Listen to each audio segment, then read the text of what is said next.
धनु राशि वालों, आने वाला 10 दिन बहुत ही भयानक रहने वाला है। बहुत ही भयानक, बहुत ही दर्दनाक, बहुत ही बुरा रहने वाला है। रूह तक कांप जाएगी आपकी। 11 अक्टूबर से 21 अक्टूबर तक का समय कुछ अच्छा नहीं रहने वाला है। कुछ इतना बुरा कि आपको ऐसा लगेगा कि हमने ऐसा क्यों किया कि लोग हमारे साथ ऐसा करने पर मजबूर हो रहे हैं। क्योंकि धनु राशि वाले लोग, आप हमेशा कुछ ना कुछ अच्छा, कुछ ना कुछ बढ़िया, कुछ ना कुछ बेहतरीन करने का प्रयास करते हैं। और ईश्वर की एक ऐसी अद्भुत कृपा है कि आपको उस प्रयास में सफलता भी प्राप्त हो जाती है। लेकिन उस सफलता से आपके आस पड़ोस के लोग, आपके साथ काम करने वाले लोग, आपके मित्रजन, इसमें से कुछ लोग ऐसे हैं जो आपसे ईर्ष्या रखते हैं, कुछ लोग ऐसे हैं जो आपसे जलते हैं। इसलिए जो लोग आपसे जलते हैं वो इन 10 दिनों में आपको नीचे गिराने का प्रयास करेंगे।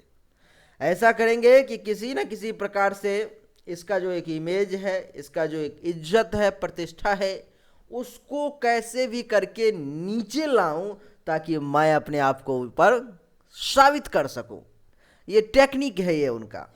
लेकिन आप घबराइए नहीं, क्योंकि जाके राखे साइयां, मार सके न कोई, बाल न बांका कर सके जो जग बैरी होई। तो ये 2 4 5 10 लोग क्या करेंगे जहां पर में पूरा दुनिया आपके खिलाफ हो जाए, और अगर ऊपर वाला आपके साथ है और आप सत्य के साथ हैं तो आपको कोई कुछ नहीं कर सकता। आइए जानते हैं कि आखिर वो कौन कौन सी बातें हैं जिस पर में ये आपको नीचे गिराने का प्रयास करेंगे। मित्रों, सबसे पहला कि धनु राशि के जो लोग होते हैं ना, वो दयालु होते हैं। दयालु किस्म के, बहुत ज़्यादा उनका हृदय जो है सो कठोर नहीं होता, पत्थर दिल नहीं होते, वो बहुत दयालु होते हैं। और आप देखेंगे कि अगर कहीं पर में भी किसी भी व्यक्ति को किसी चीज़ की ज़रूरत है और धनु राशि वाले अगर वहाँ से गुजर भी रहे हैं और उनकी नज़र उस पर में पड़ गई जो इस व्यक्ति को वाकई में बहुत ज़्यादा ज़रूरत है,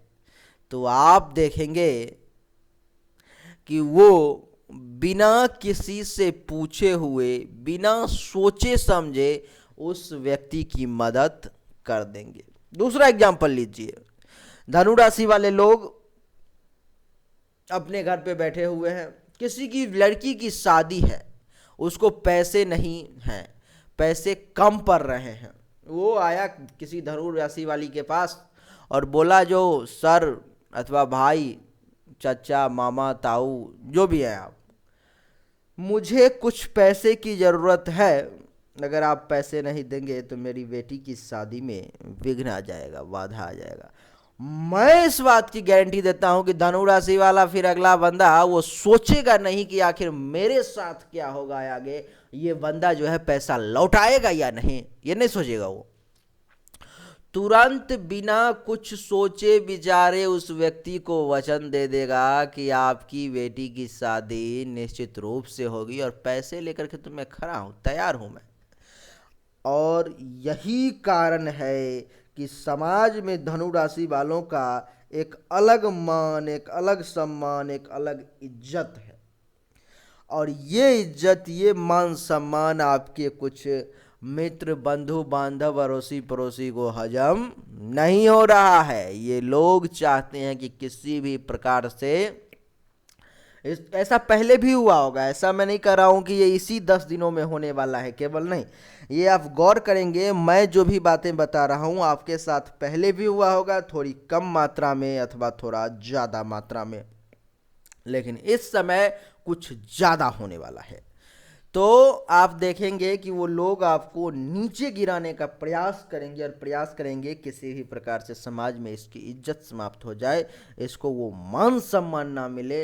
अरे इसको नहीं मिलेगा तब मैं जा कर के थोड़ा सा ऊपर से कुछ कुछ करके और अपने लिए इज्जत मान सम्मान प्राप्त करूंगा। वो बेवकूफ़ ये नहीं सोचता किसी को इज्जत गिराने से इज्जत नहीं मिलती है, उसके लिए आपको खुद अर्न करना पड़ता है, कमाना पड़ता है।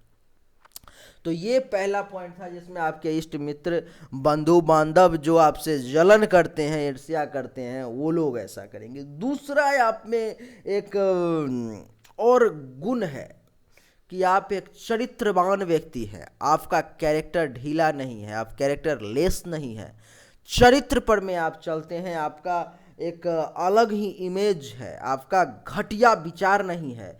आप एक अच्छे और सच्चे और चरित्रवान व्यक्ति हैं, जिसके कारण से भी समाज में आपको एक विशेष मान सम्मान, इज्जत, प्रतिष्ठा जो है सो प्राप्त होती है, समाज में ही नहीं, जहाँ भी आप काम धंधा करते हैं वहाँ पर में भी।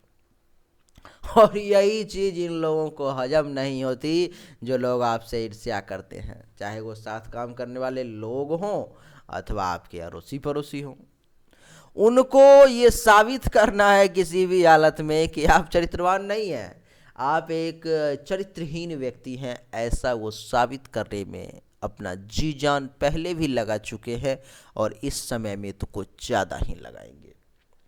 तीसरा है कि आप एक धर्मनिष्ठ व्यक्ति हैं, धर्म के काम में कभी भी पीछे नहीं हटते। आप धर्म के काम में अगर जी और जान दोनों लगाना हो तो आप तन मन और धन से लग जाते हैं कि अरे ऊपर वाला देख ही रहा है, जो होगा सो देखा जाएगा, और अभी जो मुझे करना है उस चीज़ को मैं आपके लिए, धर्म के लिए जरूर करूँगा।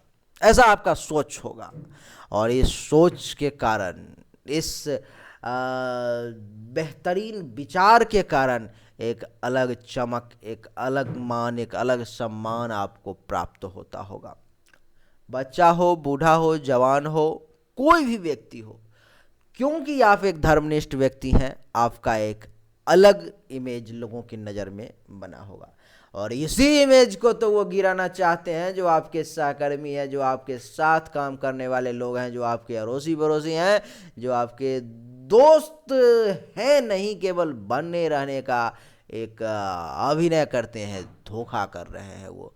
तो उसमें से जो लोग आपसे जलते हैं, ईर्ष्या करते हैं, वो लोग अभी इस चीज़ को निश्चित रूप से समाज के सामने प्रस्तुत करने का प्रयास करेंगे कि ये व्यक्ति धर्म कर्म करने वाला नहीं है, धर्म कर्म करने का केवल एक दिखावा करता है, नाटक करता है, ये एक अधर्मी और पापी व्यक्ति है। ऐसा वो लोग आपके बारे में साबित करने का प्रयास करेंगे। लेकिन आप घबराइएगा मत, अपने काम को अपने ईमानदारी के साथ कीजिएगा और फिर जो होना है वो तो होगा ही।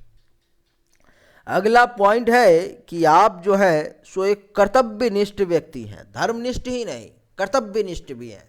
कर्तव्यनिष्ठ का मतलब है कि अपने कर्म पथ पर ईमानदारी पूर्वक आगे बढ़ते रहना, यानी कि जो जिम्मेदारी उत्तरदायित्व हमने ले ली उससे किसी भी हालत में, चाहे सूरज पूरब के बदले पश्चिम में क्यों न उग जाए, लेकिन धनु राशि वाले लोग अपनी ईमानदारी के साथ अपने कर्तव्य का निश्चित रूप से पालन करते हैं।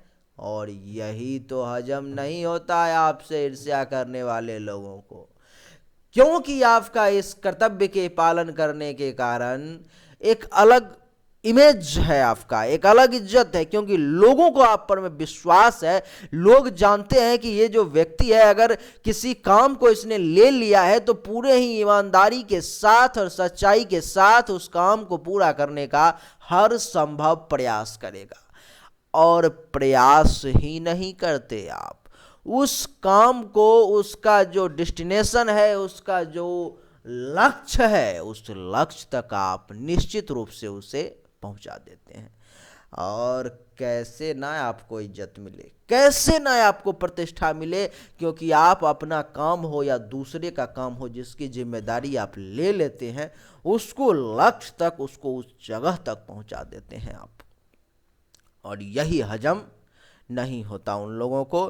तो आप सतर्क रहें, क्योंकि इन 10 दिनों में वो प्रयास करेंगे किसी भी प्रकार से आपको नीचे गिराने का, लेकिन आप गिरना मत। अगर वो गिराए तो 2 कदम और आगे बढ़ के और ऊंचा खड़ा होना, और ऊंचा जाना, और ऊंचा जाना, और एक अलग इमेज, एक अलग, क्योंकि कहा जाता है कि हीरे को भी और ज़्यादा चमकने के लिए और ज़्यादा घिसना पड़ता है। पत्थर को भी भगवान बनने के लिए हथौड़े की चोट खानी पड़ती है, हथौड़े की चोट, छेनी की चोट खानी पड़ती है, घिसना पड़ता है उसे, तब जाकर के वो बहुत दिनों के बाद भगवान बन पाता है। तो आपको भी अगर हीरा बनना है, एक अलग चमक चाहिए, तो थोड़ा सा चोट तो सहना होगा, थोड़ा सा घिसना भी जरूरी है। आप में इतना ही नहीं, आप एक प्रतिभावान व्यक्ति भी हैं। प्रतिभा आपके अंदर कूट कूट के भरी हुई है। आपको देख करके ही जो जाहुरी, जिसे हीरे की चमक है, वो पहचान लेता है कि ये व्यक्ति मेरे काम का है, और उनको छांट देता है जो आपके साथ हैं। जिसके कारण से ये ईर्ष्या और जलन तो स्वाभाविक है, ये मनुष्य की नेचर है, ये तो होगा ही। लेकिन आप मत घबराइए, आप अपने कर्तव्य पथ पर, अपने कर्म पथ पर, अपने जीवन में आगे बढ़ते रहिए, और इन 10 दिनों में थोड़ा सा सतर्क रहिए। मैं आपको बता देता हूं कि इस समय में जिनका भी व्यवसाय प्रकाशन का है, अध्यापन का है, बैंकिंग का है, अथवा एडवाइजर हैं, पुलिस में है, सेना में है, उनका समय भी ठीक रहेगा, ज़्यादा खराब उनका समय नहीं रहेगा। इसके अलावा जो भी लोग किसी दूसरे काम में हैं, उनका थोड़ा समय खराब रहेगा। इस समय में आपको गैस से संबंधित कुछ परेशानी हो सकती है, इसलिए थोड़ा सा सावधान रहें। और रविवार, बुधवार और गुरुवार का दिन आपके लिए शुभ है, और 11 से लेकर के 21 अक्टूबर के बीच में 15, 16, 18 और 21 अक्टूबर का समय आपके लिए ज़्यादा अच्छा रहने वाला है। आपके लिए उपाय भी बताना जरूरी है, तो उपाय मैं आपको बता देता हूँ। आपके लिए उपाय है कि ओम नमो विष्णवे नमः, ओम नमो विष्णवे नमः, इस मंत्र का दैनिक रूप से 1 माला रुद्राक्ष की माला पर में जाप करें। संभव ना हो पाए तो 11 बार टैली करें, और देखें कहीं से कुछ नहीं होगा, क्योंकि ऊपर वाला आपके साथ है। चलिए, आप सभी का एक बार फिर से बहुत बहुत धन्यवाद। Thank you so much. और अगर आपने अभी तक हमारे चैनल को सब्सक्राइब नहीं किया, सब्सक्राइब करके इसके बेल आइकन के बटन को दबा दें, और अगर वीडियो को लाइक नहीं किया है तो लाइक करें, और अगर अपना कोई सुझाव देना चाहते हैं तो कमेंट में हमें ज़रूर दें। आप सभी का एक बार फिर से बहुत बहुत धन्यवाद। Thank you so much. जय हिंद, वंदे मातरम।